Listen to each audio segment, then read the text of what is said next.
अस्सलाम वालेकुम। इस वीडियो के अंदर मॉड्यूल 13 का पार्ट 2 हम स्टडी करते हैं। और लास्ट पार्ट के अंदर हमने जहाँ पे मामला ख़त्म किया था वहाँ से स्टार्ट करते हैं और देखते हैं कि अभी आगे क्या लेके चलना। तो आगे कंटिन्यू करने के लिए मैं आपको लेकर चलता हूँ हैंडआउट्स के ऊपर और देखते हैं आगे क्या है। अच्छा, जब ये हाँ टेबल तक हमने कर लिया था। टेबल के बाद एडजस्टिंग एंट्रीज ही करनी होती हैं कि जो अकाउंट्स जिन अकाउंट्स में कमी रह गई थी, ठीक है, लेजर के जिन अकाउंट्स में कोई कमी रह गई थी वो एंट्रीज हमने अभी करनी है। जैसे कि डेप्रिसिएशन एक्सपेंस अभी हमने कैलकुलेट किया, तो डेप्रिसिएशन एक्सपेंस अकाउंट के अंदर सारी अमाउंट डाल देंगे। कौन सी 13,100 कहाँ से आ गई है ये सारी अमाउंट, ठीक है।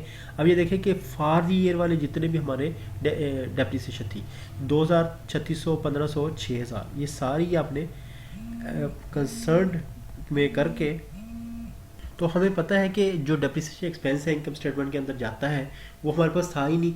तो हमारे पास एक्यूमुलेटेड डेप्रिसिएशन थी जो पिछले सालों की चली आ रही थी। तो डेप्रिसिएशन एक्सपेंस हमने अभी बना लिया सारा, जितने एसेट थे हमारे पास उन्हें ये हमने सारे कैलकुलेट करके कंसर्न्ड जो थे हमारे एक्यूमुलेटेड डेप्रिसिएशन के, फर्नीचर का अपना था, इक्विपमेंट का अपना था, सारे उसमें क्रेडिट करके और डेप्रिसिएशन एक्सपेंस हमने डेबिट कर दिया। तो ये एक एंट्री की हमने। एक हम देख रहे थे कि सेल्स अकाउंट के अंदर गलती से हमने 1,400 रुपये डाल दिए थे सेल अकाउंट वाले, जबकि हमने डालने थे फर्नीचर अकाउंट को क्रेडिट करना था, ठीक है। वो है एक हमने टेबल बेचा था, आपको याद होगा ना टेबल। तो वो हमने जब फर्नीचर अकाउंट को क्रेडिट करना था क्योंकि उसमें कमी आ गई फर्नीचर अकाउंट में, तो सेल्स अकाउंट के अंदर उसकी हमने प्राइस डाल दी थी। तो सेल्स अकाउंट के अंदर हमने नहीं डालनी, ठीक है। अच्छा जी, फिर वो सेल अकाउंट से निकाल दी। सेल्स अकाउंट में ट्रेडिंग गुड्स के पैसे आते हैं। फिर परचेज अकाउंट के अंदर हमने देखा था कि हमने 4,000 रुपये जो है ना और परचेज अकाउंट में डाल दिए थे। ये हमने ऑफिस इक्विपमेंट खरीदा और परचेज अकाउंट में डाल दिया। परचेज अकाउंट के अंदर सिर्फ वो डालते हैं जो ऑफिस ट्रेडिंग गुड्स के पैसे के एक्सपेंस होते हैं। माइनस सी का मतलब कि एक्सपेंस डिक्रीज़ किया। मोटर कार इसी तरह हमने जो थी 10,000 की मोटर कार हमने क्रेडिट पर खरीदी थी, उसकी एंट्री नहीं की थी, बस उसकी हमने ये क्रेडिट वालों को 10,000 कर दिया और मोटर कार के अकाउंट में 10,000 डेबिट कर दिया। अकामुलेटेड डेप्रिसिएशन जो कार की थी वो हमने 5,000 से डेबिट कर दी, ठीक है। और हमने सेल्स अकाउंट में जो 1,000 रुपया था वो हमने जो डाला था वो हमने यहाँ से निकाल दिया, क्योंकि वो सेल्स में नहीं डालना था, क्योंकि हमने तो बेची थी कार बेची थी और कार के तो सेल में नहीं आते, सेल में तो ट्रेडिंग गुड्स के पैसे आते हैं जो कि आपका बिजनेस होता है। तो इस वजह से हमने इसको जो 1,000 था सेल्स अकाउंट से निकाल के हमने वो डालना था जो profit on disposal of motor car पे, ठीक है जी। अच्छा जी, और ये हमें पता ही है कि ये मोटर कार का क्रेडिट हुआ 5,000 डेप्रिसिएशन वाला और इसके अंदर एक्यूमुलेटेड डेप्रिसिएशन में डल गया। अच्छा जी, अगला अगला आगे देखते हैं आगे क्या। अच्छा जी, अभी जो सेकंड पॉइंट था उसी का वो कह रहे हैं वैल्यू ऑफ स्टॉक और रिपोर्टिंग डेट वाज, जिस दिन बैलेंस शीट या इनकम स्टेटमेंट बना रही वो रिपोर्टिंग डेट है 44,000 का कह रहा है स्टॉक पड़ा हुआ है। तो इसका मतलब ये क्लोजिंग स्टार्ट है। क्यों दे रहा है हमें, वो हमें इस वजह से दे रहा है कि हम इसको माइनस करें किस में से, कॉस्ट ऑफ गुड्स सोल्ड से, क्योंकि कॉस्ट ऑफ गुड्स सोल्ड में से स्टॉक जो बच जाता है वो तो उसका हिस्सा नहीं होता। तो जितनी भी हमारी कॉस्ट ऑफ गुड्स सोल्ड से कैलकुलेट होगी वहाँ से 44,000 हमने निकाल देने और क्लोजिंग स्टार्ट के अंदर डाल दें, क्योंकि हमारा एसेट पे जाएगा। अगला अगला पॉइंट देख लेते हैं। अगला पॉइंट हमारा है कि अच्छा जी, कह रहा है कि 1 month rent for godown is outstanding, 1 month salary outstanding, मतलब ये दोनों आउटस्टैंडिंग है कि पेबल है, इनको कह रहे हैं कैलकुलेट कर लो और जो कंसर्न अकाउंट उसके अंदर डाल दो। अब हम तो इसके लिए सबसे पहले मैं आपको लेके आया हूँ कि ट्राई बैलेंस के ऊपर रेंट फॉर गोडाउन लिखा हुआ 5,500 रुपये और सैलरी लिखी 11,000 रुपये। तो इसका मतलब ये कि 11 महीनों की पे की हुई है। अभी देखते हैं कि कैसे कैलकुलेशन करनी है हमने। तो ये वाली जो एंट्री है आपके सामने है, 5,500 रुपये दिए थे 11 महीनों के लिए। तो एक 1 मंथ की जो ड्यू होगी फिर 500 ही रहेगी, कि 55 को डिवाइड करेंगे 11 से, तो इसका मतलब 500 पर मंथ दिए गए हैं। तो रेंट पेबल हमारा जो है वो 500 रुपया हो गया और रेंट जो है वो 5,000 हमने डेबिट कर दिया रेंट एक्सपेंस के तौर पे, ठीक है। इसी तरह सैलरीज हमने 11,000 रुपये सैलरी दे दी 11 महीनों के की, तो इसका मतलब पर जो मंथ है वो 1,000 सैलरी है। तो हमने सैलरीज को 1,000 और मज़ीद उसमें डेबिट कर दिया और सैलरीज पेबल को हमने क्रेडिट कर दिया, ठीक है जी। इसी तरह अभी कैलकुलेट करते हैं पॉइंट नंबर 5। इसको आप देखिएगा, इसको पहले रीड करके आते हैं क्या चीज़ है ये। अच्छा जी, 5 पॉइंट है क्या जी, इंटरेस्ट ऑन लोन फ्रॉम भुट्टा is payable eight 12% per annum per annum mean for per month पर एनुअल, पर एनम मीन पर एनुअल, या पर ईयर या इन अ ईयर, मतलब एक साल का। This loan was taken on 1 मई, 1 मई को लिया। इट मीन्स कि हमारी जो स्टेटमेंट थी वो हो रही थी 1 अप्रैल से स्टार्ट, ठीक है, यकम अप्रैल से स्टार्ट हो रही थी। ये हमें लोन लिया हमने 1 महीना बाद, तो इसका मतलब 11 महीने का हमने इंटरेस्ट उसको देना है, पूरा हमने 12 महीनों का इंटरेस्ट नहीं देना। इससे हमें ये इन्फॉर्मेशन भी मिल रही है। ये इसको कैलकुलेट करते हैं पहले। अच्छा जी, यहाँ से रेलिवेंट इन्फॉर्मेशन आके उठा लिया करें। देखिए जी, भुट्टा से हमने लिए थे 30,000 रुपये, उस पर इंटरेस्ट हमने कितना दे दिया, 2700 रुपये इंटरेस्ट दे दिया। और हमने देना कितना था, इसका 30 का 12% देना था। अभी जाके हम कैलकुलेशन देखते हैं फर्दर। ये याद रखिए कि 2700 रुपये हमने पे कर दिया। अच्छा, ये कैलकुलेशन देखिए आप, 12% 30,000 का 3600 रुपये बन गया, ठीक हो गया। अब 3600 रुपये जब बन गया तो हमने उसको क्या, कितने 11 महीनों का देना था लोन। हमने देखा उसको जगह मई से हमने लिया था, तो 11 महीनों का लोन देना, ये तो 12 महीनों का निकला ना। तो हमने 11/12 कर दिया, ठीक है। हमारे पास 11 महीनों का 3300 रुपये हमने उसको देना था। और कितना पे कर चुके हैं अब तक, 2700 रुपये। तो इसका मतलब भुट्टा साहब को हमने 600 रुपये और देने हैं, ठीक है। तो इंटरेस्ट पेएबल जो है वो 600 क्रेडिट साइड पर डाल के इंटरेस्ट ऑन लोन जो अकाउंट हमारा, उसके अंदर हमने 600 रुपये डेबिट साइड पे डाल दें। अगली एंट्री देखते हैं अभी। अच्छा, ये कह रहा है जी, provision of bad debt is to be increase by 1500। ये देखते हैं अभी इसकी एंट्री। देखें जी, हमने प्रीमियम फॉर बैड डेट्स को 1500 क्रेडिट कर दिया और बैड डेट्स को इसे कर दी। इसकी वर्किंग अभी हम जस्ट इंक्रीज कर रहे हैं, इसकी वर्किंग भी हम देखते हैं, ठीक है जी। Insurance premium include insurance for proprietor, ये वाला पॉइंट भी चल पढ़ के आते हैं, मैं चाह रहा था ऐसे ही हो जाए। अच्छा जी, क्या क्या पॉइंट है, insurance premium includes 4000 paid towards proprietors life insurance. मतलब आप जो इंश्योरेंस दिए बिजनेस के अंदर, आपको ऊपर जो ट्रायल बैलेंस के अंदर बैलेंस नज़र आ रहा है, वो कह रहा है कि ये 4000 पे तो उसकी लाइफ इंश्योरेंस दी हुई है हमने मालिक की, तो वो तो उसके अंदर जाएगा ना ड्राइंग के अंदर। तो balance of the insurance charges cover the period from 1 April 20x8 to 30 June 2009। Means हमारी तो स्टेटमेंट मार्च तक बननी थी, तो इसका मतलब हमने एडवांस भी दिया हुआ है इसके अंदर। अभी ये देखिए इसकी वर्किंग देखते हैं। देखिए सबसे पहले तो आप ये देखें कि इंश्योरेंस के अभी तक कितने देख चुके हैं, 5500 रुपये हमने इंश्योरेंस प्रीमियम के दे चुके हैं, ठीक है जी। अभी हमने कहा है कि 4000 रुपये तो हमने मालिक के दिए, तो 5500 माइनस 4000, ठीक है। तो 1500 रुपये इंश्योरेंस प्रीमियम के बिजनेस के बनते हैं। अच्छा, अभी एक और थोड़ी सी चीज़ आके देखते हैं। ले जी, अब आपने आ जाना है इस एंट्री के ऊपर।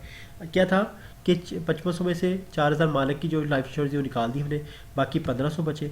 1500 रुपये में से भी ये 3 मंथ हमने एडवांस दिया हुआ इंश्योरेंस प्रीमियम, ये तो अगले साल में इंक्लूड होनी है, तो ये 3/15 कर देना हमने। और 300 रुपये हमारे जो है वो हमारा प्रीपेड इंश्योरेंस होगा, मीन्स कि हमारा एसेट में आ जाएगा। समझ लगी ना, ये 15 आप समझिए ना, 15 डिवाइड में क्यों 15 मंथ की हमारे पास गई हुई है, वो हमने जो मंथ कैलकुलेट किए।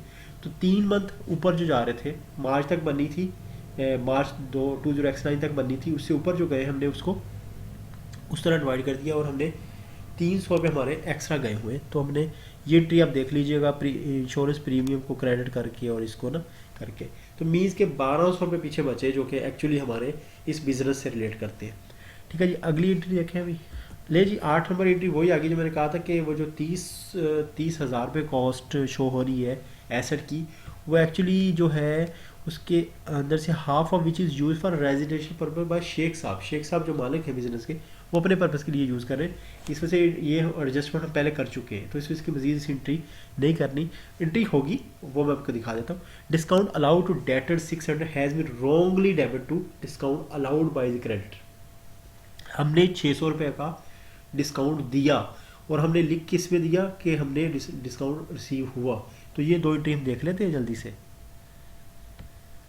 अच्छा जी, आप पहले तो देखें जी, जो बिल्डिंग थी, बिल्डिंग उसके हमने 30,000 वहाँ से क्रेडिट कर देने, क्योंकि 60,000 की बिल्डिंग थी। 30,000 माइनस क्यों कर देने, क्योंकि वो बिजनेस का हिस्सा नहीं है, वो मालिक की अपनी आधा हिस्सा उसका है। तो हमने 30,000 रुपये निकाल के जो बिल्डिंग है, बिल्डिंग के अकाउंट से वो उसके ड्राइंग अकाउंट में डाल दी कि उसने 30,000 रुपये हमसे ले लिए, ठीक है। भले बिल्डिंग ली, जो भी ली उसमें डाल दी। डिस्काउंट अलाउड क्योंकि आना था, तो हमने डिस्काउंट रिसीव में डाले थे, तो हमने 600 रुपीज़ यहाँ से क्रेडिट करके गलती से डले हुए थे, हमने डिस्काउंट अलाउड के अंदर डाल दी। अभी पॉइंट हमारे ख़त्म हो गए। अभी वर्किंग देख लेते हैं। वर्किंग्स के साथ साथ हमने क्या देखना है, हमने देखनी बैलेंस शीट, इनकम स्टेटमेंट। पहले हम इनकम स्टेटमेंट बनाएंगे और साथ साथ ये देखेंगे वर्किंग कैसे हुई है। देखिए सबसे पहले हमें पता है कि अच्छा ये वाला जो है ना आपको याद होना चाहिए। इनकम स्टेटमेंट स्टार्ट ऐसे for the year ended on 31 मार्च, ठीक है, जहाँ तक वो कहेगा फॉर द ईयर एंडेड, ठीक है। ऊपर सबसे ऊपर नाम होता है, फिर इनकम स्टेटमेंट होती है। हर कॉलम के ऊपर अब ये टाइटल आपने ज़रूर देने हैं, रुपीज़ वाले करेंसी मीन्स करेंसी टाइटल ज़रूर होना चाहिए। और आपको पता है कि जनाब इनकम स्टेटमेंट जो स्टार्ट होती है वो ऐसे ही सेल से स्टार्ट होती है और फिर इसके कॉस्ट ऑफ गुड्स सोल्ड की कैलकुलेशन होती है। कॉस्ट ऑफ गुड्स सोल्ड में जो आइटम है आप पूरे याद कर लेने हैं। देखिए जी कॉस्ट ऑफ गुड्स सोल्ड के सेल्स आपको दिखा देते हैं। सेल्स वाली वर्किंग W4, वर्किंग 4 पे जाके पहले आपको मैं सेल्स दिखाता हूँ जी। वर्किंग 4 पे आ गए। वर्किंग 4 में सबसे पहले सेल लिख रहा है कि मीन्स की सेल्स की वर्किंग करने लगे। सेल्स ये हमने 2,30,000 हमने कौन सा ट्रायल बैलेंस पे आपके जाके देखेंगे तो आपको पता लग जाएगा। सेल रिटर्न भी वहाँ पे दी है, 4200 की सेल वापस की। फर्नीचर के अंदर जो 1400 रुपये हमने सेल के डाल दिए थे, वो जो हमने फर्नीचर 1400 को बेचा था टेबल वेबल, हमने इसमें डाल दिए थे, वो लोग इसमें नहीं डलने थे, वो तो हमारा एसेट क्रेडिट होना था और कैश पे पैसे चले जाने थे। अच्छा प्रॉफिट एंड लॉस अकाउंट 1000 रुपया, ये कौन सा 1000 है? वो जो गाड़ी बेची थी हमने वो 5000 खस्ता हालत वाली 5000 जिसकी डेप्रिशिएटेड थी अमाउंट और ओरिजिनल प्राइस कॉस्ट थी जो मैं कह रहा सस्ती गाड़ी है बड़ी, तो वो 1000 रुपये आए थे ना, 1000 हमने सेल में डाल दिए थे। वो 1000 रुपये इधर नहीं डालने, वो अदर इनकम में इनकम स्टेटमेंट में डायरेक्ट जाएंगे। तो जनाब ये चार चीज़ें हमने जो हमने देखे, ये 1400 और 1000 वाली तो हमने वो नोट जो थे हमने सॉल्व किए उसमें आपको पता लग गया। ये बाकी सारे फिगर आपने ये दोनों फिगर जो उठाए वहाँ से ट्रायल बैलेंस से और आपने ये कर लिया वर्किंग 4 आपने कैलकुलेट कर ली, ठीक है जी। अभी नेट परचेजेज आए तो नेट परचेज देख जाते हैं इधर ही। नेट परचेज हमारे अभी उसके नीचे ही होंगे। परचेजेज नेट परचेज कैसे होती है? नेट परचेज आपको मिलेगी ट्रायल बैलेंस के अंदर, परचेज रिटर्न भी उधर ही मिलेगा।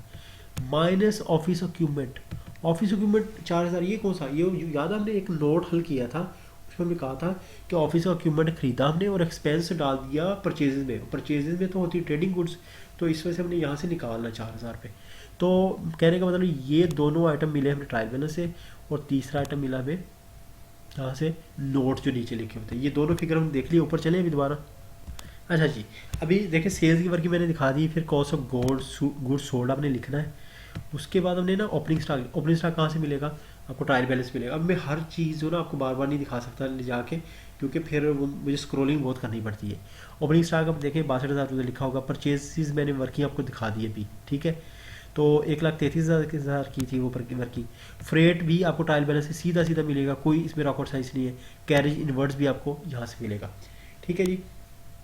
जो कैरेज आउटवर्ड है वो कॉस्ट ऑफ गुड्स सोल्ड के अंदर नहीं आता, ठीक है, वो आपको इसे नीचे ऑपरेटिंग एक्सपेंसेस के अंदर मिलेगा, सही है। तो आप कैरेज इनवर्ड नहीं इधर डालना, आपने ये चीज़ें याद कर लेनी है। कॉस्ट ऑफ गुड्स सोल्ड का अकेले से ही क्वेश्चन आ सकता है कि कौन कौन सी चीज़ इसमें शामिल होनी है, ठीक है जी। 1,34,000 आ गया। 1,34,000 ये 1,33,400 400 800 ये मिला के 1,34,000 बन गया। फिर ओपनिंग स्टॉक 62,000 और 1,34,000 करके तो आपके पास क्लोजिंग स्टॉक की प्राइस भी आपको दी हुई है। उसने वो कहाँ दी थी? उसने नोट्स के अंदर, ठीक है। नोट्स हमने ये सॉल्व भी किया है कि कॉस्ट ऑफ गुड्स से सोर्स हमने माइनस करना है। तो ये हमने जो ये थी ये ऐड करके 1,44,000 निकाले। इन तीनों का सम है जो ये ब्रैकेट साइन होता है नेगेटिव से, नेगेटिव वाला नंबर, तो 1,52,000 आ गए, ठीक है। 600 भी साथ है। अभी हम यहाँ तक ग्रास प्रॉफिट तक पहुँच गए। अभी ऑपरेटिंग एक्सपेंसेस आ गए, ठीक है। ये ऐसे ही है सारी सीक्वेंस, हमने ऐसे ही याद कर लेनी है। सैलरीज देखिए सैलरीज 11,000 तो हमने ट्रायल बैलेंस से उठाई। 1,000 हमने कहाँ से ली? वही जो नोट से मैं बताया था एक पेबल थी, ये अब हमारा पेबल हमने ऐड कर दिया, ठीक है। रेंट जो था गडाउन का हमारा वो 5,500 थे, हमने वैसे ही पे कर चुके थे। 5,000 हमारा रहता, 500 मेरा रहता पेबल, वो भी हमने ऐड कर लिया। इंटरेस्ट और लोन भुट्टा साहब को जो दिया था 2700 हम दे चुके थे, 600 मजीद देना था, ठीक है। नोट्स का भी फायदा देख रहे हैं, नोट्स कहाँ यूज़ हो रहे हैं। रेट एंड टैक्स आपको सीधा ट्रायल बैलेंस मिलेगा 2100 रुपये, ठीक है। डिस्काउंट और डेटर्स भी आपको, डिस्काउंट और डेटर देखे 2400 तो हमने ट्रायल बैलेंस लिया। 600 रुपये हमने गलती से जो डिस्काउंट रिसीवेबल में डाला हुआ था वो भी इधर ऐड कर दिया, तो 3,000 हो गया। तो मैंने क्या कहा था? कैरेज आउटवर्ड्स ये ऑपरेटिंग एक्सपेंसेस हैं, इधर डले हुए हैं, आपने इसको कॉस्ट ऑफ गुड्स सोल्ड में नहीं डालना। फिर ऑफिस इक्विपमेंट, इलेक्ट्रिसिटी चार्जेस, ये सारे हो गए। इंश्योरेंस प्रीमियम जो है वर्किंग हम जाके देख लेते हैं। जनरल ऑफिस एक्सपेंसेस सीधे सीधे हमने ट्रायल बैलेंस उठा लिए। वर्किंग बैड डेट्स की वर्किंग भी आपको दिखाता हूँ मैं। बाकी बैंक चार्जेस वहाँ से मिल जाएंगे, मोटर कार डेप्रिसिएशन, ये सारे आपको मिल जाएंगे ट्रायल बैलेंस से। अब W6 और W2 जाके देखते हैं, ठीक है, फिर वापस आते हैं। अच्छा जी, पहले W2 देख लेते हैं। बैड डेट्स हमने देखने थे, कितने 1500 उधर डले हुए थे। अच्छा जी, अभी आप ये सारे ही देखना पड़ेगा आपको। देखिए provision for bad debts account, वैसे तो बैड डेट्स अकाउंट यहाँ से मैं आपको बता दूँ, ये 1500 पड़े हैं, ये उठा के लेके गए, लिखा भी इनकम स्टेटमेंट के अंदर हमने ये डेबिट करवाए हैं, इधर क्रेडिट किया तो उधर डेबिट किए हमने, ठीक है। लेकिन मैं आपको चाह रहा हूँ कि ये पूरा ही समझा दूँ आपको। देखिए प्रोविजन फॉर डाउटफुल डेट्स का जो ओपनिंग बैलेंस था वो था 3000 रुपये। हमने प्रोविजन बनाई थी, वो नोट्स में भी लिख के दिया था उसने, 1500 की मैंने प्रोविजन बनाई, ठीक है, 1500 हो गए। और बाकी क्या बन गया जी, 4500 रुपये बन गया हमारा ये, ठीक है। अभी इतना इधर छोड़ के आ जाओ और आप देखो कि डेट, इसका ओपनिंग बैलेंस क्या था बैड डेट्स का, 2000 रुपये, ठीक है, बैड डेट्स वाले का। प्रोविजन इंक्रीज बाय 1500 रुपये, ठीक है। जब यहाँ पे 1500 की प्रोविजन बनाते हैं तो डेबिट कहाँ हो रहा है, बैड डेट्स के अंदर, ठीक हो गया जी। अब ये देखें 2000 और 1500 35 हो गया और ये 45 हो गया, ठीक है। अभी क्या था कि ड्यूरिंग द ईयर जो है वो 2000 का एक्सपेंस हो गया बैड डेट्स के सूरत में, वो हमने प्रोविजन फॉर इधर क्रेडिट करवा के इधर हम डेबिट कर देते हैं प्रोविजन फॉर डाउटफुल डेट्स के अंदर, क्योंकि provision for doubtful debt account बनाया ही मीट करने के लिए होता है बैड डेट्स, उसके लिए रखे होते हैं, रिजर्व पैसे किए होते हैं, प्रोविजन को रिजर्व पैसे कहते हैं ना। तो अभी देखिए 4500 माइनस 2000 और ये आ गया 4500 रुपये। और बैड डेट्स के अंदर हमारे पास यहाँ 3500 थे, 3500 2000 माइनस करो, बाकी 1500 रुपये हमारे हम इनकम स्टेटमेंट के अंदर लेके गए थे। अभी वर्किंग 6 हम देख लेते हैं। इंश्योरेंस प्रीपेड, वही 5500 रुपये हमने इंश्योरेंस दी थी, 4000 रुपये जो मालिक ले गया था हमसे उसके थे, मतलब उसकी लाइफ इंश्योरेंस पे की थी, बाकी बच के 1500 रुपये। 1500 में से भी 300 रुपये जो थे हमारा एडवांस में दिया हुआ था, अगले साल की 3 महीनों की किस्त दी हुई थी, 300 रुपये ये निकाल दो, बाकी 1500 माइनस 300 1200 रुपये की हमारी इंश्योरेंस बनती है। अब ये वापस चलते हैं इनकम स्टेटमेंट के अंदर, ठीक है जी। अब ये वर्किंग 6 और 2 भी देख ली, और सारे जब हम नंबर, ये वाले सारे नंबर जब हम ऐड करेंगे तो ये बन जाएंगे 56,400, ठीक हो गया जी। अब ऑपरेटिंग प्रॉफिट जो है आपने यहाँ से 70,800 को माइनस करना है 56,400 में से, तो ऑपरेटिंग प्रॉफिट आपके पास क्या आ जाएगा, 14,400, ठीक है जी। अभी अदर इनकम हमारी क्या थी, डिस्काउंट रिसीव्ड, ठीक है जी। डिस्काउंट रिसीव्ड जो हमारा हुआ था वो 1600, ठीक है, प्लस 600 और 2200, ठीक है जी। अच्छा जी, अभी प्रॉफिट और सेल ऑफ मोटर जो था 1000 वो ये था, और 3200 बन गया हमारा, 2200 3200, और ये यहाँ से हम इसमें जमा करेंगे तो हमारा नेट प्रॉफिट 17,600 बन जाएगा, ठीक है जी। अच्छा जी, यहाँ पे हमारी इनकम स्टेटमेंट कंप्लीट हो गई है। ये जो पॉइंट है यहाँ पे हमने कन्फ्यूज बिल्कुल नहीं होना कि जी डेटर्स को भी 600 रुपये ऐड कर दिए और इसको भी ऐड कर दिए। हुआ ये था कि डिस्काउंट जब हमें मिला था, हमें डिस्काउंट, हमने जब डिस्काउंट दिया था हमने डिस्काउंट रिसीव्ड में डेबिट कर दिया था, मीन्स कि इसको 1600 यहाँ पे जो है एक्चुअली 2200 होना चाहिए था, 600 से डिक्रीज़ कर दिया था, और इस वजह से इधर भी डेबिट किया हमने क्योंकि इसमें मिस किया था और इसमें रिड्यूस कर दिया था, तो इस वजह से हो गया। अब जल्दी से हम ना ये स्टेटमेंट ऑफ फाइनेंशियल पोजीशन भी देख लेते हैं, इसी जो सारा मामला हमने किए हैं। अभी इसका भी सीक्वेंस हमने याद कर लेनी है, ठीक है जी। ये कैसे लिखते हैं जी, ये सारे ना ये डिस्प्लेस हैं असल में, अल्फनार stores statement of financial position, ये एज एट लिखते हैं, एज एट March 31 2009, ये सारे ऐसे ऊपर नीचे लिखे होते हैं, ठीक है जी। एसेट्स, सबसे पहले एसेट्स होते हैं, उसमें फिक्स एसेट होते हैं। अब फर्नीचर फिक्चर्स की वर्किंग देखते हैं, इक्विपमेंट की वर्किंग देखते हैं, बिल्डिंग की, मोटर कार की, आप सब की वर्किंग आपको दिखाते हैं, ठीक है। सारे वहाँ से फिगर उठा के लाएंगे और यहाँ पे हम लिख के ऐड कर देंगे और ये हमारे फिक्स एसेट हो जाए।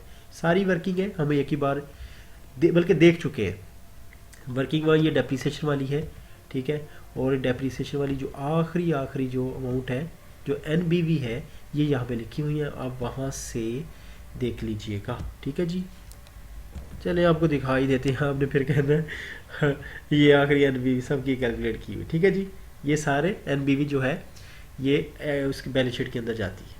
अच्छा जी, अभी आगे हैं करंट एसेट के ऊपर। करंट एसेट सबसे पहले स्टॉक लिखा हुआ, तो स्टॉक ये कौन सा वाला है, ये 44,000, ये है क्लोजिंग स्टॉक, याद रखिएगा। क्लोजिंग स्टॉक हमारा फिर एसेट। ट्रेड डेटर्स और प्रीपेड इंश्योरेंसेस, ये हमने याद हो, प्रीपेड इंश्योरेंस हमने जो कैलकुलेट की 300 हमने देख चुके हैं पहले। ट्रेड डेटर्स आपको दिखा देते हैं, वर्किंग 3, कैश इन हैंड और cash and book exact directly हमने उठाए ट्रेड ट्रायल बैलेंस के साथ। ये नंबर इन सबको ऐड किया 31,000, 1,31,800 आ गया। यहाँ तक हम पहुँच गए। आपको भी वर्किंग में पहले वर्किंग 3 दिखा देता हूँ। ठीक है जी, अच्छा जी, वर्किंग डेटर्स की वर्किंग कैसे की जाती है बैलेंस शीट के अंदर जो दिखाई जाती है। सन्डी डेटर, जितने भी डेटर्स होंगे उतनी amount. Provision for bad debts जो होते हैं वो यही होते हैं कि कुछ जो डेटर्स होते हैं उन पे डाउट होता है, हमें शक होता है कि ये पैसे वापस नहीं करेंगे, उतने की हम प्रोविजन बना लेते हैं और उसमें बैलेंस शीट में उतनी अमाउंट माइनस करके हम शो कर रहे होते हैं। ठीक है जी, और ये ऑलरेडी जो बैड डेट्स वाली अमाउंट होती है प्रोविजन वाली, आपको पता है कि हमने एज ए एक्सपेंस हमने उसमें इनकम स्टेटमेंट के अंदर डाल चुके होते हैं।